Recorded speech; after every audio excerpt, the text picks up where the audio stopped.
Hey, what's up YouTube? So today I will be bringing you guys a January 1st updated 2014 Dark World profile. I'll go over some cards and a big significant amount of changes I've made prior to the last video I made, which I've got to admit is pretty kind of funny. So without further ado, let's begin. I do not want to make this video too long. First off, we have 3 Greffas, poppers, and beatsticks of the deck. We got ourselves 3 brows. I feel it's a must, as well as 3 snows. 9 cards you pretty much need to run in a Dark World deck in order to be efficient. I run two golds and 1 silver. Most people don't run them anymore. They feel that it's too cloggy in their hand, and sometimes they have no discarding outlet. But I have some rank 5 monsters that are pretty beatsticks, and I pretty much need to run them. As well as it's a very quick summon, and they become beatsticks. They become 26 so easily. So why not run them? But yeah, that's my opinion. And they could easily be bounced back up to special summon Greffa.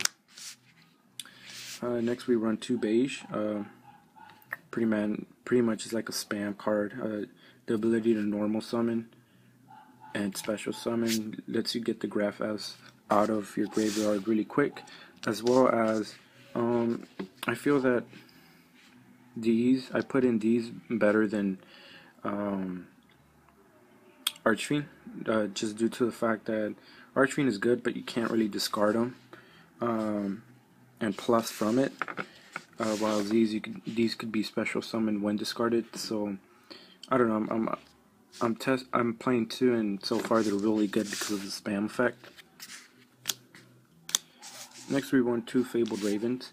Yes, most people do not run them, but I do, because this card lets you discard so many cards from your hand and plus from it, whether it's a beige or it's a gold. Pretty much the level boost is up, the attack boost is up, and this could easily rank up, or it could be a tuner with Greffa or any other card in the deck. Usually what I like to do is maybe dump a gold. It's special summons, bounce back, go to my hand, and special summon Greffa, making this a level 3. Greffa level 8, synchro summoning for Star Eater, going for game, or just doing a Stardust or any other level 8 monster, depending on heavy back row or whatnot. So this card is really good, and it's a fiend, so it works well with the field spell cards. It could be discarded as well, so I would see why not running them. Next we run 2 tour guides. Yes, tour guides have been, you could run 3 now, but I can't honestly find room for them. 2 is running good right now. I do have, most of my exceeds are usually 3, but it's not that much big of a deal. It didn't really boost this deck up with making them at 3, so 2 right now is really good. And I'm pretty much waiting for the new support for the Dark World, so yeah, we'll see if I add 3, but for right now 2 is really good. And that's it for the monster lineup. Now onto the spells. 3 gates mandatory, 3 Dark World dealings, 3 drag downs. In this format I feel that you need to run 3, just because it lets you know, it gives you an idea of what your opponent might want to set up for, and it just takes away key cards such as like maybe Dark Hole or that bottom list, or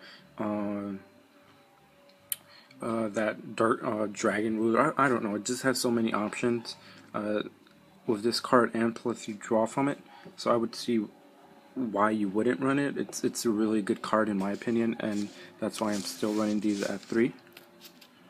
Next we have 1 gateway to the Dark World, since Monster Reborn was hit. I am running just one.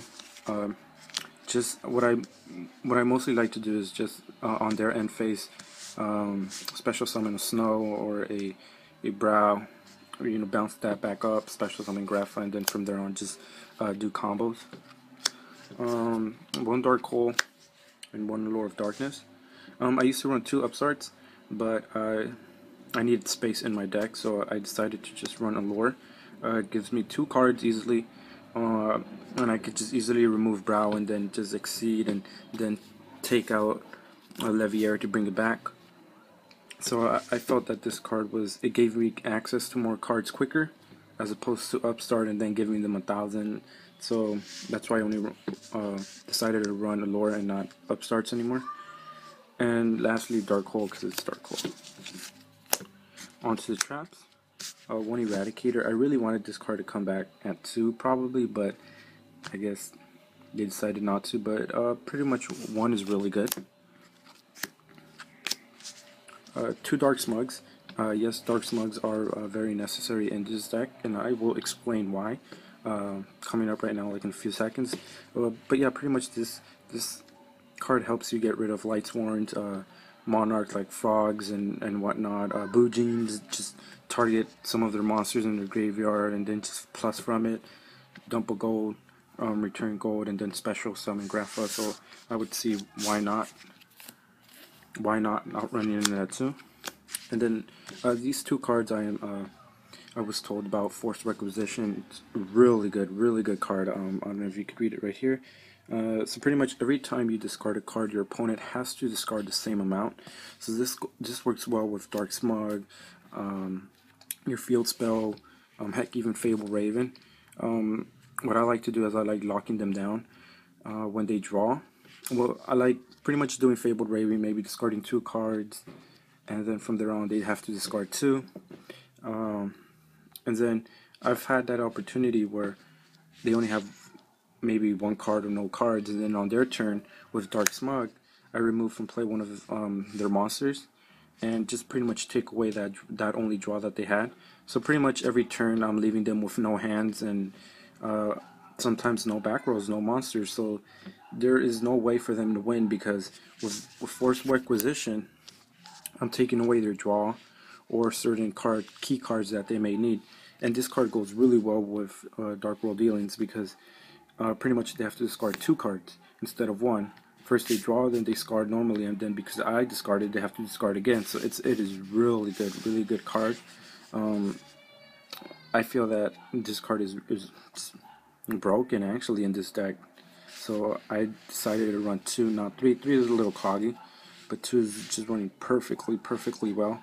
Just like I said, with Fabled Raven, get rid of 3 or 4 monsters, and that gets rid of the whole hand, and you just plus from it for days. Next, I'm running 2 Mirror Forces. I took out the what do you call it?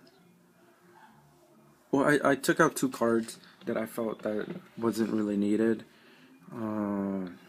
Mind Crush, there you go. Sorry about that. Mind Crush, just because sometimes I would top into Mind Crush and I wouldn't even know what they would have in their hand. And yes, I could use it for my own personal use, but I thought about it and I was like, what card can I top into that I would never have a problem with, and that it may catch others off guard?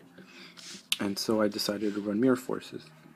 Mirror Force is really good now that monsters easily swarm, and this just helps put monsters in their graveyards to set up for Dark Smug.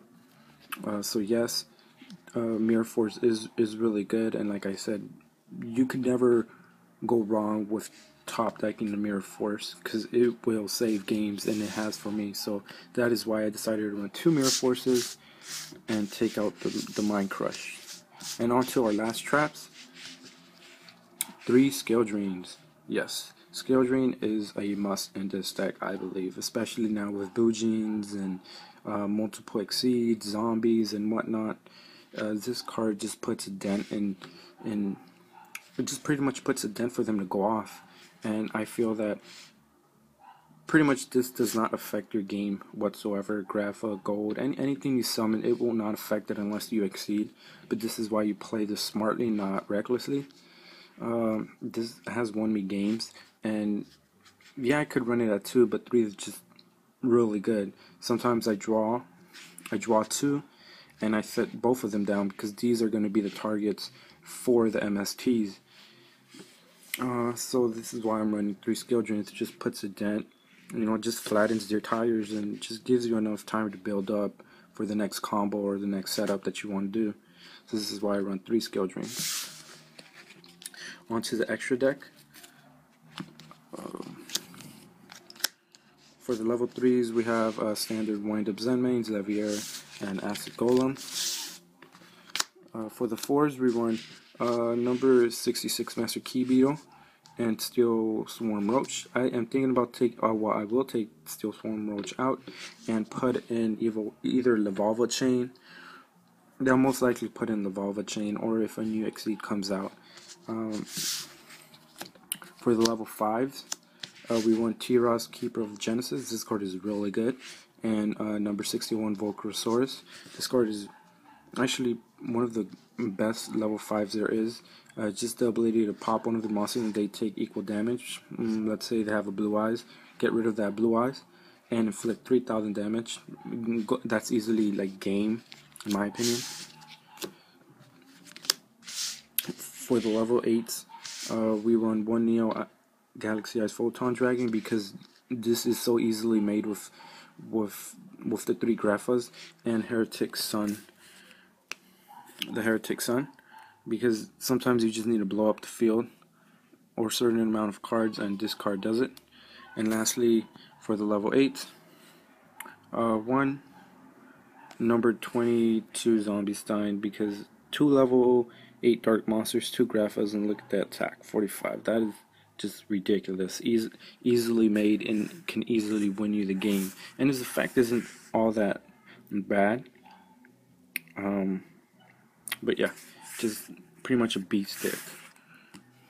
Onto the synchros, I run Black Rose Dragon and Chaos King Archfiend. Chaos King Archfiend I might take out, but it's really good. It's a fiend, so it gets boosted up to 2900, and the ability to switch attacks and defense of your opponent's monsters is pretty good. Black Rose because I run a tuner, Fabled Raven, and I can just easily blow up the field when it's not going my way. And lastly, I run 2 Stardust, and 1 Star Eater. The Stardust are, of course, in case they have heavy back row and you know they have that mirror force because, let's say, you looked at their hands and whatnot. But it's just a safe net. And Star Eater because that just wins you games.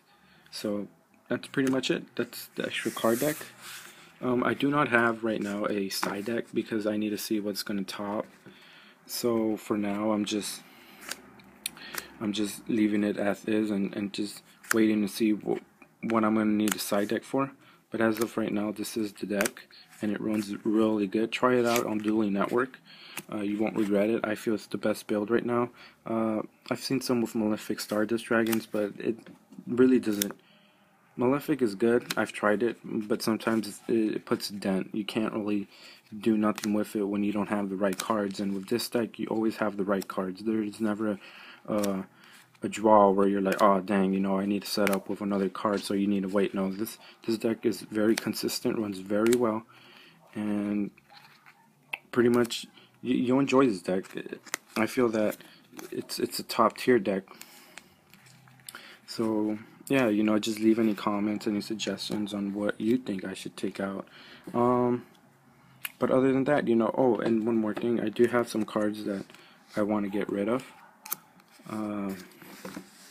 I want to get rid of Grand Spellbook Tower, Secret, Mint, Divine Dragon, Night Felgrand, Mint, Ultimate, Ignoble Knight, Highlanderson or whatever, Ghost Rig, Alucard, and Mistake Secret. I am pretty much looking for anything of Dark Worlds that is Ultimate. I am missing 1 gold, well, 2 golds ultimate, and I want Dark World Dealings ultimate. So if anybody has it, just comment below or just message me and let me know. Hey, I'm interested in trading for the cards. Yeah, I'll sell them, but I prefer more to just trade for the items or cards that I need. So yeah, that's it. That's the deck. I hope you enjoy it, and I hope you try it out, because like I said, this build is just too good, especially with the two force requisitions. This deck is just too good. So try it out. Yeah, peace.